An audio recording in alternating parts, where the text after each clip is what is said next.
The Wild West is often remembered for guns, dust, and legendary outlaws. But hidden inside frontier forts was a quieter and more powerful story. A story that rarely appeared in history books or Hollywood films. Behind the barracks and officers' quarters lived a small group of women. These women were not soldiers, yet they held enormous influence. They were the frontier laundresses of the United States Army. Welcome back to Western Tales Official, where forgotten history comes alive. Today we bypass the officers' quarters and follow the trail of soap. Because the true economic power of many frontier forts began at the wash tub. Imagine a military post surrounded by endless prairie and harsh weather. Hundreds of soldiers lived in cramped barracks under brutal conditions. Dust, sweat, and sickness were constant threats to survival. Clean clothing was not a luxury, it was a matter of life and death. Disease could spread faster than any enemy attack.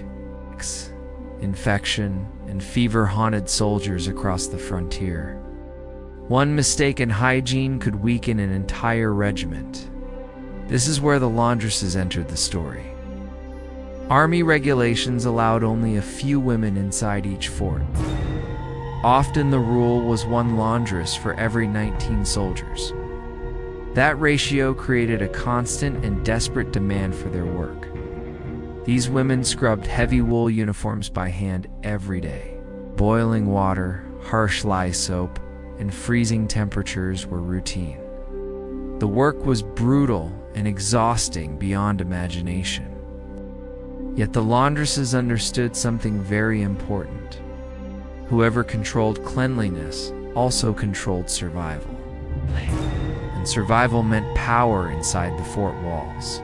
Soldiers depended on these women more than they realized. Without clean uniforms, disease could sweep through the ranks. Without hygiene, morale collapsed quickly. Every uniform passed through the hands of a laundress. At the wash tubs, conversations flowed freely. Soldiers shared rumors, worries, and news from the frontier. The laundresses became silent listeners to everything. They knew which soldier was sick or struggling. They knew who owed money and who was promoted. The wash area became an unexpected intelligence network. Some soldiers earned only $13 a month. But successful laundresses could earn far more than that.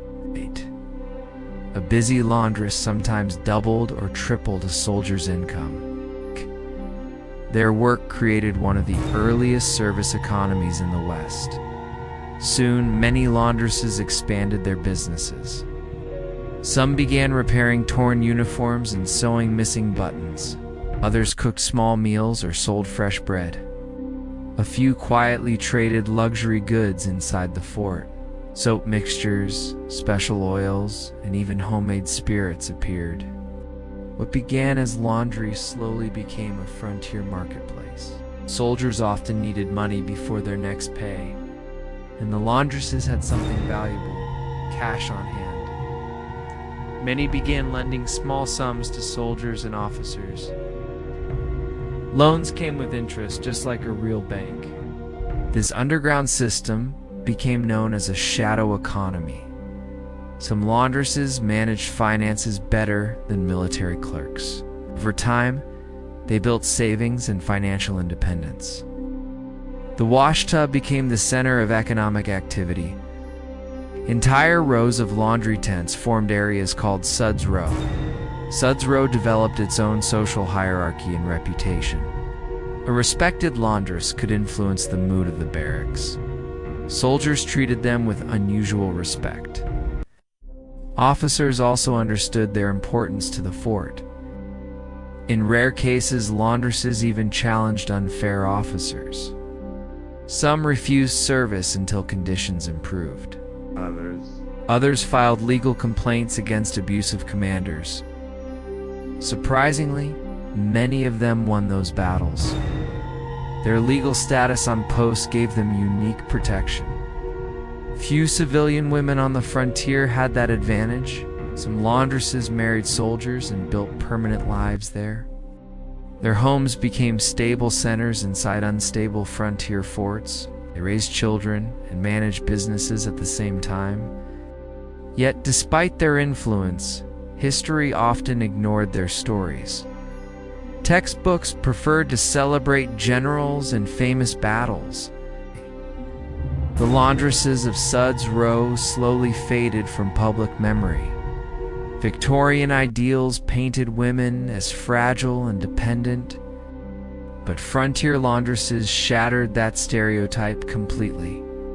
They were workers, entrepreneurs, and community leaders. Their soap kettles powered an invisible frontier economy. Their wash lines quietly supported the entire military system. Without them, many frontier forts would have struggled to survive. So the next time you imagine the Wild West, ask yourself something. Who truly held power inside those distant military posts? Was it the officer with medals on his uniform, or the woman standing beside a steaming wash kettle? History sometimes hides its most powerful figures in plain sight. The frontier laundresses proved that influence comes in many forms. Their story reminds us that economics often shapes history silently. Behind every army stood workers who kept it alive. The women of Suds Row were among the most important. Their legacy deserves recognition in the story of the West, and their entrepreneurial spirit still echoes through modern industries. If you enjoy uncovering hidden history, you are in the right place. Subscribe to Western Tales Official for more forgotten stories of the frontier.